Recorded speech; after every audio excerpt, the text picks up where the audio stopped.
ആദ്യമൊക്കെ അത് പോസ്റ്റായിരുന്നു, ഇപ്പൊ അത് AI വീഡിയോസ് ആയിട്ട് തുടങ്ങിയിട്ടുണ്ട്. ഇതൊരു മുന്നറിയിപ്പായിട്ട് കണക്കാക്കണം. സോഷ്യൽ മീഡിയ തുറന്നാൽ ഇപ്പോൾ ഒരേ ഒരു ചർച്ച നമ്മുടെ പ്രിയപ്പെട്ട ജീവയും അപർണയും തമ്മിൽ എന്തെങ്കിലും പ്രശ്നമുണ്ടോ, ഇവർ വേർപിരിയുകയാണോ എന്നതാണ്. അതിലേക്ക് കടക്കുന്നതിന് മുൻപ് ഈ അപർണയും ജീവയും ആരാണെന്ന് അറിയാത്തവർക്കായി ഒരു ചെറിയ ഇൻട്രോ. സൂര്യ മ്യൂസിക്കലിലൂടെ കോ ആങ്കർമാരായി വന്ന പിന്നീട് പ്രണയിച്ച് വിവാഹം കഴിച്ച ക്യൂട്ട് കപ്പിൾസ് ആണ് ജീവ ജോസഫും അപർണ തോമസും. ജീവ ഇന്ന് ടെലിവിഷൻ ഷോകളിലൂടെയും സിനിമകളിലൂടെയും മലയാളികൾക്ക് സുപരിചിതനാണ്. അപർണയാകട്ടെ മുൻ ക്യാബിൻ ക്രൂവും ഇന്ന് ലക്ഷക്കണക്കിന് ഫോളോവേഴ്സ് ഉള്ള വലിയൊരു സോഷ്യൽ മീഡിയ ഇൻഫ്ലുവൻസറും കൂടിയാണ്. എന്തും വെട്ടി തുറന്ന് പറയുന്ന, ഒരുമിച്ച് ട്രാവൽ ചെയ്യുന്ന അടിപൊളി വൈബുള്ള ഒരു ജോഡിയാണിവർ.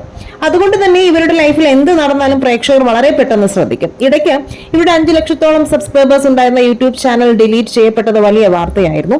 ചില പാർട്ട്നേഴ്സുമായിട്ടുള്ള പ്രശ്നങ്ങൾ കാരണമാണ് ആ ചാനൽ ഉപേക്ഷിക്കേണ്ടി വന്നതെന്നും ആ സമയത്ത് തകർന്നു പോയി തന്നെ ചേർത്ത് പിടിച്ചത് ഭർത്താവ് ജീവ മാത്രമാണെന്നും അപർണ പിന്നീട് വെളിപ്പെടുത്തിയിരുന്നു. അപർണ തോമസ് ഒഫീഷ്യൽ എന്ന പേരിൽ പുതിയ ചാനലുമായി ഇവർ ശക്തമായി തിരിച്ചു വരികയും ചെയ്തു. എന്നാൽ ഇതിനിടയിലും അവരുടെ ഡ്രസ്സിംഗ് സ്റ്റൈലിനെ കുറിച്ചും സോളോ ട്രിപ്പുകളെ കുറിച്ചും പറഞ്ഞ് ഡിവോഴ്സ് റൂമറുകൾ ഉണ്ടാക്കാൻ ചില സൈബർ ഗ്രൂപ്പുകൾ ശ്രമിക്കാറുണ്ട്.